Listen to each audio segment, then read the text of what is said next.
Hello guys, welcome back on YouTube channel. तो आज हम देखने वाले हैं ट्वेल्थ केमिस्ट्री का paper pattern Maharashtra board exam 2024 के लिए। तो हम पेपर पैटर्न देखेंगे, साथ ही चैप्टर वाइज वेटेज देखेंगे कि कौन सा चैप्टर कितने मार्क्स को आएगा। इससे आपको एक आइडिया हो जाएगा कि कौन से चैप्टर को आपको अच्छे से पढ़ना है, कहाँ पर आप कुछ छोड़ सकते हो, और साथ ही एक सैम्पल पेपर देखेंगे। दोस्तों, मैं यहाँ पर इस चैनल पर twelfth Hindi, twelfth Marathi, twelfth English and twelfth English, बाकी सब पेपर पैटर्न, बायोलॉजी के हैंड बुक्स, बायोलॉजी के आंसर सब कुछ अपलोड कर चुका हूँ। आप ये सब प्लेलिस्ट देख सकते हो। हिंदी, इंग्लिश, मराठी के वीडियोस, बायोलॉजी के वीडियोस यहाँ पर आपको मिलने वाले हैं। सारे सब्जेक्ट के जो पेपर पैटर्न है, सैम्पल पेपर हैं, उनके वीडियोस यहाँ पर मिलने वाले हैं। एक बार चैनल को विजिट कीजिएगा, सब प्लेलिस्ट चेक कीजिएगा। तो ये रहा आपका चैप्टर वाइज मार्क्स का डिस्ट्रीब्यूशन। इसमें जितने भी चैप्टर हैं ट्वेल्थ केमिस्ट्री में, उसको यूनिट वाइज, एरिया वाइज बांटा गया है। जैसे कि फिजिकल केमिस्ट्री में शुरू के 6 लेसन हैं, इनऑर्गेनिक में 7, 8, 9, ऑर्गेनिक केमिस्ट्री में चैप्टर नंबर 10, 11, 12 और 13 है। उसके बाद अप्लाइड केमिस्ट्री में 14, 15 एंड 16 8 चैप्टर्स हैं।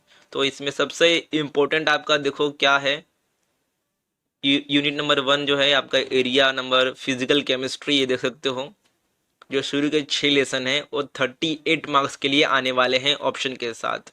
उसके बाद इनऑर्गेनिक देख सकते हो, जो कि टोटल 3 लेसन है और 23 मार्क्स के लिए आएगा। ऑर्गेनिक टोटल 4 लेसन है जो कि 25 मार्क्स के लिए आएगा। और साथ ही लास्ट में अप्लाइड केमिस्ट्री जो 3 लेसन है और 12 मार्क्स के लिए आएगा।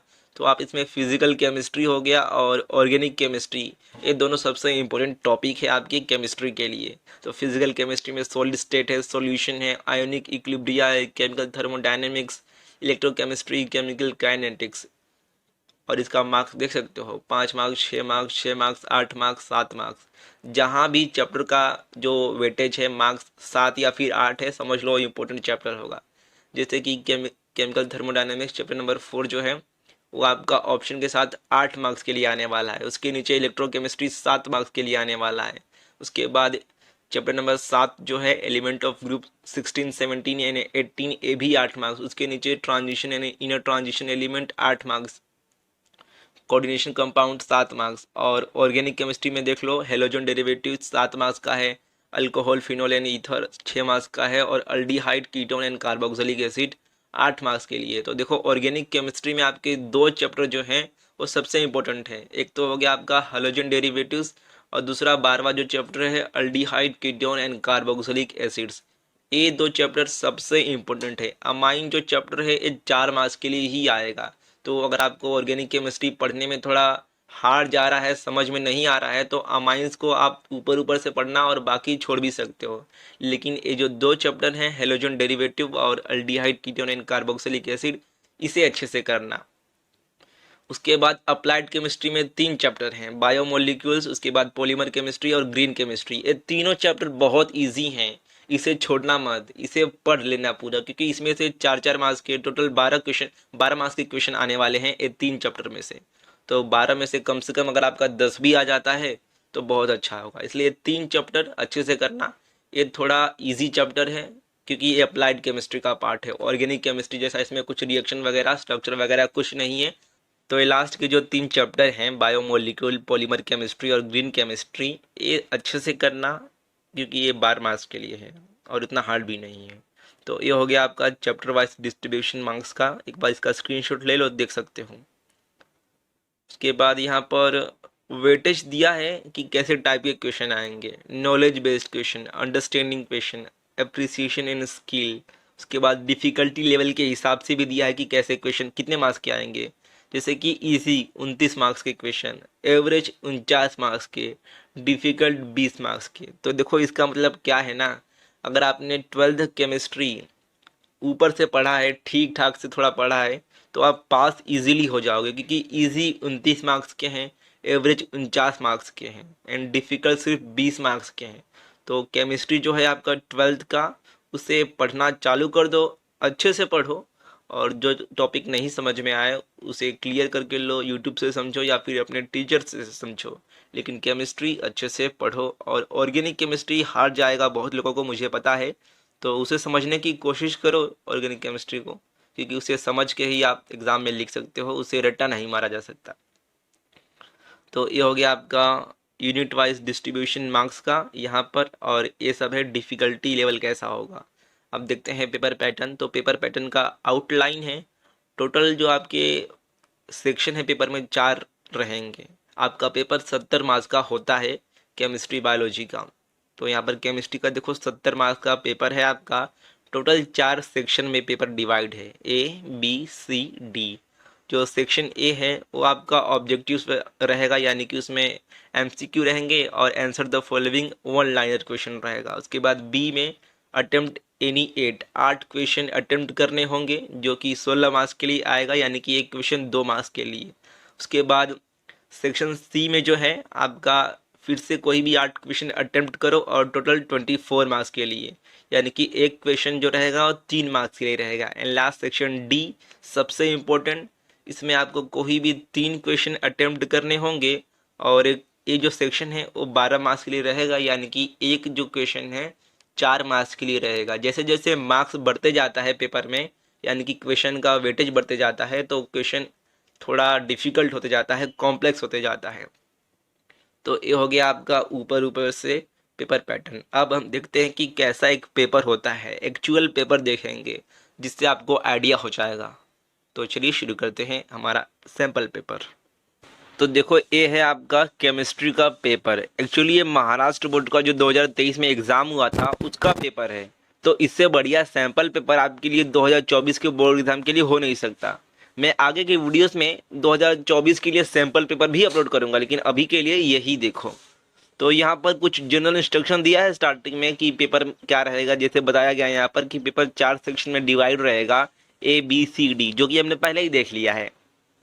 और उसके बाद कुछ यहाँ पर इंपॉर्टेंट नोटिस भी दिया रहेगा, जैसे यहाँ पर देख सकते हो जो 5वां दिया है कि आपको लॉग टेबल का यूज़ करना पड़ेगा, खुद से कैलकुलेटर नहीं ले जा सकते। उसके बाद जो राइट साइड में नंबर दिखेगा उसका मतलब कि वो क्वेश्चन उतने मार्क्स का है, आपको पता है। उसके बाद एमसीक्यू के बारे में बताया गया है कि एमसीक्यू का आपको सिर्फ आंसर नहीं लिखना है, साथ में जो उसका अल्फ़ाबेट है वो भी लिखना पड़ेगा। जैसे मान लो कि अगर किसी एमसीक्यू का आंसर जो है ऑप्शन नंबर बी है, तो आपको ऑप्शन नंबर बी ऐसे बी अल्फ़ाबेट करके जो आंसर है वो लिखना होगा।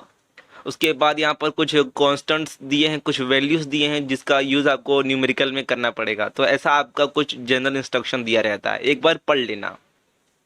तो ये रहा आपका पेपर। सबसे पहले सेक्शन ए रहेगा, देख सकते हो कि कैसा है। तो सबसे पहले यहाँ पर देखो क्या पूछा गया था, the relation between radius of sphere and edge length in body centre cubic lattice is given by formula. तो ये आपका सॉलिड स्टेट चैप्टर से है। तो यहाँ पर आप देख सकते हो कि कैसे कैसे टाइप के क्वेश्चन आए हैं। सॉलिड स्टेट आपका जो चैप्टर है जिसमें बीसीसी हो गया, जो भी क्रिस्टल लेटिस वगैरह है उसका जो भी फॉर्मूला वगैरह है वो सब याद कर लो, क्योंकि वो न्यूमेरिकल वो एमसीक्यू में आता है, ठीक है। वैसे जो क्वेश्चन होते हैं एमसीक्यू में आते ही है सॉलिड स्टेट इस चैप्टर से। उसके बाद कुछ दूसरा वैल्यू दिया गया है और देख सकते हो कैसे क्वेश्चन है। ऑर्गेनिक केमिस्ट्री से भी क्वेश्चन है यहाँ पर स्ट्रक्चर के ऊपर। तो एमसीक्यू में भी आपका न्यूमेरिकल के क्वेश्चन आते हैं, याद रखना। तो इसलिए आप न्यूमेरिकल का क्वेश्चन छोड़ो मत, क्योंकि न्यूमेरिकल का क्वेश्चन जो है वो हर सेक्शन में आता ही है। इसलिए आप क्या करो, अगर न्यूमेरिकल आपको जो बड़े न्यूमेरिकल है वो समझ में नहीं आ रहा है तो उसे समझने की कोशिश करो। और जो छोटे न्यूमेरिकल्स होते हैं, देखो आप हर चैप्टर में देखोगे तो बॉक्स बॉक्स में कुछ न्यूमेरिकल दिखेंगे जो छोटे छोटे होंगे। तो वैसे जो छोटे न्यूमेरिकल होते हैं उसे कर लो, क्योंकि वो न्यूमेरिकल आते हैं, मतलब सेम नहीं आएगा लेकिन थोड़ा वैल्यू बदल के वैसे छोटे न्यूमेरिकल आ सकते हैं एमसीक्यू में या फिर वन लाइनर में। और न्यूमेरिकल जो है वो हमेशा आते ही हैं हर क्वेश्चन में। उसके बाद यहाँ पर क्वेश्चन नंबर 2 है, आंसर द फॉलोइंग क्वेश्चन। देख सकते हो कि कैसा, इसमें आपको वन लाइन में लिखना है। जैसे कि पहला क्या है, write the name of the technique use to know geometry of nano particles. तो नैनो पार्टिकल में जितने भी 4-5 कुछ आपको दिए हैं, X ray diffraction meter, NMR spectroscopy, इसका यूज़ किस लिए किया जाता है, ऐसा कुछ जो स्पेक्ट्रोस्कोपी के टाइप हैं उसे पढ़ लेना बॉक्स में जो दिया है। बॉक्स वाला जो कुछ भी पार्ट होता है केमिस्ट्री बायोलॉजी फिजिक्स में, वो एमसीक्यू के लिए वन लाइनर के लिए खास करके पूछा जा सकता है। आपका बायोलॉजी में भी उठाकर देखोगे तो बॉक्स में कुछ एक्स्ट्रा इन्फॉर्मेशन दी होती है, वैसे पार्ट पूछे जाते हैं एग्जाम में। तो यहाँ पर आगे देख सकते हो कि क्या है, write the name of product form by action of lithium aluminium hydride और ईथर ऑन एसिटामाइड। तो ऐसा एक ऑर्गेनिक केमिस्ट्री का भी क्वेश्चन है। उसके बाद यहाँ पर भी एक न्यूमेरिकल है, देख सकते हो आप Calculate molar conductivity of 0.5 molar BaCl2 if its conductivity at 298 Kelvin is 0.01। तो यहाँ पर आप देख सकते हो न्यूमेरिकल हर जगह पर आया ही है। एमसीक्यू हो गया, वन लाइनर हो गया, वहाँ पर छोटे छोटे न्यूमेरिकल आएंगे, लेकिन आएंगे ही, ऐसा नहीं होगा कि कहीं पर न्यूमेरिकल ना ही हो। तो न्यूमेरिकल कोशिश करो उसे समझने का। समझ में नहीं आता है तो पहले छोटे न्यूमेरिकल जो होते हैं उसे समझ लो, इससे आपको एक मोटिवेशन मिलेगा कि मैं ये न्यूमेरिकल कर रहा हूँ तो बड़े न्यूमेरिकल भी कर पाऊंगा। तो न्यूमेरिकल समझने का ट्राई करो। तो ये हो गया आपका सेक्शन ए। आप देखते हैं बी। तो देखो सेक्शन बी जो है आपका क्वेश्चन नंबर 3 से लेके क्वेश्चन नंबर 14 तक रहने वाला है। इसमें से आपको कोई भी 8 क्वेश्चन करने होंगे, यानी कि आपका जो एक क्वेश्चन है वो लगभग 2 मार्क्स का है। तो जैसे इसमें क्या पूछा गया है, सबसे पहले डिस्टिंग्विश बिटवीन लेंथेमाइड्स एंड एक्टिनाइड्स। उसके बाद न्यूमेरिकल आया है, फिर से देख सकते हो। Calculate the mole fraction of solute if the vapour pressure of pure benzene at certain temperature is 640 millimetre per mercury and vapour pressure of solution of a solute is benzene is 600 millimetre per mercury. तो यहाँ पर देख सकते हो कि कैसे question आते हैं। न्यूमेरिकल तो आने ही वाला है, ये याद रखना। न्यूमेरिकल बहुत ही इंपॉर्टेंट होता है केमिस्ट्री फिजिक्स में। उसके बाद ऐसा आया है एक्सप्लेन द फॉलोइंग टर्म्स, जिसमें 2 दिया है सब क्वेश्चन। एक तो है सब्स्टिट्यूशनल इम्प्योरिटी डिफेक्ट और दूसरा है इंटरस्टिशियल इम्प्योरिटी डिफेक्ट। तो ऐसे जो डेफिनेशंस होती हैं वो भी आ सकती हैं, ठीक है। ऐसा आएगा कि डिफाइन द फॉलोइंग टर्म्स या फिर एक्सप्लेन द फॉलोइंग टर्म्स, और इसमें 2-3 दिया रहेगा डिफाइन करने के लिए टर्म्स। तो ऐसा क्वेश्चन भी आ सकता है, इसकी भी तैयारी करना। और यहाँ पर ग्रीन केमिस्ट्री जो आपका लास्ट लेसन है उसमें से क्वेश्चन पूछा गया है कि सबसे पहले तो डिफाइन करो ग्रीन केमिस्ट्री होता क्या है, और write two advantages of nano particle and nano technology. तो ग्रीन केमिस्ट्री आपका जो चैप्टर है उसे करके रखो, इजी है, ठीक है। एक बार पढ़ोगे 2 बार पढ़ोगे तो इजीली समझ में आ जाएगा, उतना कुछ नहीं है। तो उसे करके रखना, इजी है, उसमें कुछ रिएक्शन नहीं है, कुछ भी नहीं है। तो ग्रीन केमिस्ट्री का डेफिनेशन पढ़ लेना। उसके बाद ग्रीन केमिस्ट्री के जो प्रिंसिपल हैं वो पढ़ के रख लो। उसके बाद उसमें कुछ प्लास्टिक के टाइप्स दिए गए हैं वो पढ़ सकते हो, बहुत कुछ उसमें पढ़ सकते हो।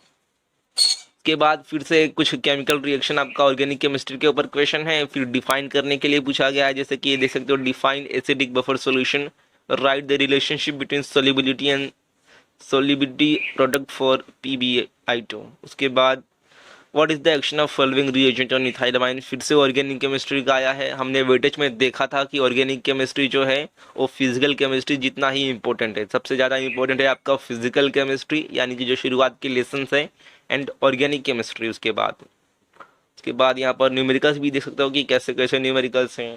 उसके बाद क्वेश्चन नंबर 13 जो है, write the reaction for formation of nylon 6,6 polymer. आपका जो पॉलीमर चैप्टर है, चैप्टर नंबर 15, उसमें से क्वेश्चन है। उसके बाद draw structures of following compound, chloric acid and peroxy disulphuric acid. तो स्ट्रक्चर ड्रॉ करने के लिए पूछा गया था 2023 बोर्ड एग्जाम में, ये बात याद रखना। तो जो भी स्ट्रक्चर है आपके ऑर्गेनिक केमिस्ट्री के चैप्टर्स में उसे भी पढ़ सकते हो। आगे है सेक्शन सी। तो यहाँ पर देख सकते हो पहला क्वेश्चन क्या है, define osmosis, how will you determine molar mass of non volatile solute bye elevation of boiling point. देखो जो आपके लास्ट के सेक्शन होंगे सी और डी, तो उसमें क्या होगा ना, एक ही क्वेश्चन में 2-3 क्वेश्चन आपसे पूछे जाएंगे कि ये बताओ, इसको डिफाइन करो, और साथ ही ये भी बताओ। तो जैसे जैसे आपका पेपर बढ़ता है वैसे वैसे सेक्शन का जो वेटेज है वो भी बढ़ता है, और साथ ही डिफिकल्टी लेवल भी बढ़ता है। तो ये वाला जो सेक्शन सी है इसमें आपको कोई भी 8 क्वेश्चन अटेम्प्ट करने हैं, और ये है 24 मार्क्स के लिए, यानी कि एक क्वेश्चन आपका है 3 मार्क्स के लिए। उसके बाद यहाँ पर देख सकते हो आगे क्या है। तो इसमें आगे फिर ऑर्गेनिक केमिस्ट्री का है, convert the following ethyl alcohol into ethyl acetate, phenol into benzene, diethyl ether into ethyl chloride. और उसके बाद न्यूमेरिकल है। तो देखो न्यूमेरिकल हो गया, ऑर्गेनिक केमिस्ट्री के क्वेश्चंस हो गए, वो हर जगह पूछे जाने वाले हैं केमिस्ट्री में। MCQ हो गया, वन लाइनर हो गया, उसके बाद बी हो गया, सेक्शन सी डी, हर जगह पूछे जाने वाले हैं न्यूमेरिकल और ऑर्गेनिक केमिस्ट्री के। हमने वेटेज में देखा था कि जो फिजिकल केमिस्ट्री है और ऑर्गेनिक केमिस्ट्री है ये आपका इम्पोर्टेंट पार्ट है पेपर के लिए। तो ऑर्गेनिक केमिस्ट्री से आप बच नहीं सकते, आपको थोड़ा बहुत तो पढ़ना ही पड़ेगा। ऑर्गेनिक केमिस्ट्री को पूरा स्किप नहीं कर सकते, ये बात याद रखना। और साथ ही जो न्यूमेरिकल है उसको भी पढ़ना होगा, बड़े बड़े न्यूमेरिकल नहीं तो कम से कम जो छोटे न्यूमेरिकल हैं बॉक्स वाले उसे अच्छे से कर लो। उसके बाद यहाँ पर आगे देख सकते हो कि कैसे क्वेश्चन पूछे गए हैं। एंड क्वेश्चन नंबर 2 देखो क्या है, एक्सप्लेन द फॉर्मेशन ऑफ, यहाँ पर आपको कोऑर्डिनेशन कंपाउंड से क्वेश्चन पूछा गया है, ठीक है। एक कोऑर्डिनेशन कॉम्प्लेक्स दिया है और उसके ऊपर उसका हाइब्रिडाइजेशन क्या होगा, उसकी जो मैग्नेटिक प्रॉपर्टी है कि क्या होगा, डायमैग्नेटिक, पैरामैग्नेटिक, उसके बाद उसका इनर आउटर कॉम्प्लेक्स और जियोमेट्री, ये 4 चीज़ें बतानी है। तो कोऑर्डिनेशन कंपाउंड से देखो ऐसा क्वेश्चन पूछा जा सकता है। किसी भी एक कॉम्प्लेक्स का नाम रहेगा कि इस कॉम्प्लेक्स के बारे में ये बताओ, उसका हाइब्रिडाइजेशन, मैग्नेटिक प्रॉपर्टीज, उसका कॉम्प्लेक्स और उसके ज्योमेट्री बताओ। तो ऐसे क्वेश्चन का तैयारी करके रखना। उसके बाद अगला है what is pseudo first order reaction derive integrated rate law equation for zero order kinetics, zero order reaction. तो केमिकल काइनेटिक्स से आपका एक यहाँ पर देख सकते हो। उसके बाद अल्डोल कंडेंसेशन ऑफ इथेनॉल पूछा गया है। उसके बाद explain anomalous behaviour of oxygen in group 16 with respect to. And उसके बाद है write chemical reaction for the following conversions. तो फिर से ऑर्गेनिक केमिस्ट्री, ऑर्गेनिक केमिस्ट्री हर जगह पर भरा है। उसके बाद आपका लास्ट है सेक्शन डी, सबसे इम्पोर्टेंट, क्योंकि यहाँ पर एक क्वेश्चन 4 मार्क्स कैरी करता है और कोई भी 3 क्वेश्चन अटेम्प्ट करने हैं। देख सकते हो कि कैसा क्वेश्चन है। सबसे पहले इसमें क्या है, show that time required for 99.9% decomposition of a first order reaction is 3 times the time required for 90% completion. Give electronic configuration of gold. Write the name of nanostructure material used in car tire to increase the life of tire. देखो इसमें एक ही question में ना आपसे 3 question पूछे गए हैं। सबसे पहले तो केमिकल काइनेटिक्स का पूछा गया है, उसके बाद इलेक्ट्रॉनिक कॉन्फ़िगरेशन गोल्ड का पूछा गया है और उसके बाद पॉलीमर से आपका पूछा गया है। तो ऐसे ही क्वेश्चन लास्ट में आते हैं, एक ही क्वेश्चन में 3-4 सब क्वेश्चन दबा के दे देते हैं और लिखना होता है आपको। उसके बाद क्वेश्चन नंबर 28 है derive relationship between delta H and delta U for gaseous reaction. उसके बाद थर्मोडायनेमिक्स में है आपका। उसके बाद डिफाइन वल्कनाइजेशन, फिर से पॉलीमर से पूछा है। And what is peptide bond, आपका बायोमोलिक्यूल्स से। तो ऐसा ही क्वेश्चन आने वाले हैं लास्ट में, याद रखना। अलग अलग चैप्टर से एक एक क्वेश्चन निकाल के देंगे, तो ऐसा रहेगा आपका। उसके बाद है सिल्वर क्रिस्टलाइज इन एफसीसी स्ट्रक्चर। देखो फिर से न्यूमेरिकल आया है, यहाँ पर आपको डेंसिटी पूछा गया है, सिल्वर का निकालना है। उसके बाद क्वेश्चन नंबर 30 है डिफाइन डायस्टीरियो आइसोमर। उसके बाद give cis and trans isomers of, यहाँ पर फिर से कोऑर्डिनेशन कॉम्प्लेक्स का है। एंड उसके बाद what is reference electrode. And फिर से एक क्वेश्चन है give reason bleaching action of ozone is also called dry bleach.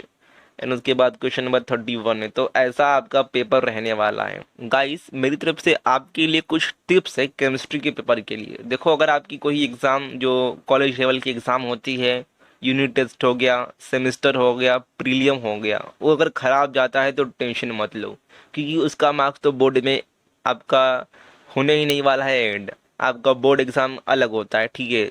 School level का, कॉलेज लेवल का मार्क्स ऐड नहीं होता है। तो उसका टेंशन मत लो कि मेरा एग्ज़ाम ख़राब जाएगा केमिस्ट्री का अगर कॉलेज में, तो क्या करूँगा। आप बोर्ड की तैयारी करो। उसके बाद सेकेंड है फोकस ऑन ईजी चैप्टर्स। तो जो आपके ईजी चैप्टर्स हैं उस पर फोकस करो, वहाँ से पढ़ना स्टार्ट करो, क्योंकि अगर आपने एक बार ईजी पढ़ लिया तो आपको मोटिवेशन मिलेगा, एक अच्छा बूस्ट मिलेगा। उसके बाद डू सम शॉर्ट न्यूमेरिकल्स। तो न्यूमेरिकल जो छोटे छोटे होते हैं उसे बहुत अच्छे से कर लो, क्योंकि न्यूमेरिकल से पीछा आपका छूटने वाला नहीं है। न्यूमेरिकल हर सेक्शन में, हर जो भी पार्ट है उसमें रहने ही वाला है। तो छोटे न्यूमेरिकल कम से कम कर लो। उसके बाद अंडरस्टैंड दी IUPAC नोमेनक्लेचर। तो IUPAC जो नोमेनक्लेचर है वो भी एक बार पढ़ लो, उसके रूल्स पढ़ लो। एंड MCQ करो, जो पिछले साल के पेपर्स हैं उसमें से MCQ करो। आपको सैम्पल पेपर कहीं से मिलता है तो उसमें से MCQ करो। उसके बाद फोकस ऑन प्रैक्टिकल एग्ज़ाम। आपका जो प्रैक्टिकल एग्ज़ाम होगा केमिस्ट्री का वो अच्छे से देना, क्योंकि वो आपका इंटरनल एग्ज़ाम होगा। तो 70 मार्क्स आपका रिटर्न हो जाएगा और 30 में से कम आपका 20 के ऊपर आ जाता है। तो एक अच्छा आपका चीज़ रहेगा। रिटर्न में आपको एक सेटिस्फेक्शन होगा कि मेरा इंटरनल अच्छा गया है, तो अब रिटर्न में मुझे इतना लिखना है। उसके बाद आपका जो जर्नल है, प्रोजेक्ट है, असाइनमेंट वगैरह जो भी आपको फैकल्टी जो आपके प्रोफेसर देते हैं उसे टाइम पर कंप्लीट कर दिया करो, क्योंकि वही सब चीज़ें लास्ट में मैटर करती हैं। ऐसा नहीं कि आज असाइनमेंट बोला है सबमिट करने को तो आप 2 हफ्ते बाद सबमिट कर रहे हो। जिस दिन बोला है उसी दिन सबमिट कर दो, कैसे भी करो, लेकिन जर्नल असाइनमेंट जो भी होगा वो सबमिट करो और पढ़ना स्टार्ट करो बिना किसी चिंता के, क्योंकि पास तो हो ही जाओगे। अगर आपका इंटरनल अच्छा गया और थ्योरी थोड़ा बहुत लिख दिया तो आराम से पास हो जाओगे, उसका टेंशन मत लो। इसलिए मैंने कहा कि आपका जो प्रैक्टिकल एग्ज़ाम है उस पर फोकस करो और जर्नल वगैरह टाइम पर दो, उससे आपका इंटरनल मार्क्स अच्छा होगा। तो यही था आज का वीडियो। आपको जो पीडीएफ है हमारे टेलीग्राम चैनल पर, जो टेलीग्राम ग्रुप है उस पर मिल जाएगा, लिंक डिस्क्रिप्शन में है। आप मुझे इंस्टाग्राम पे फॉलो कर सकते हो अपने डाउट पूछने के लिए। धन्यवाद दोस्तों, वीडियो पूरा देखने के लिए। मिलते हैं अन्य किसी वीडियो में।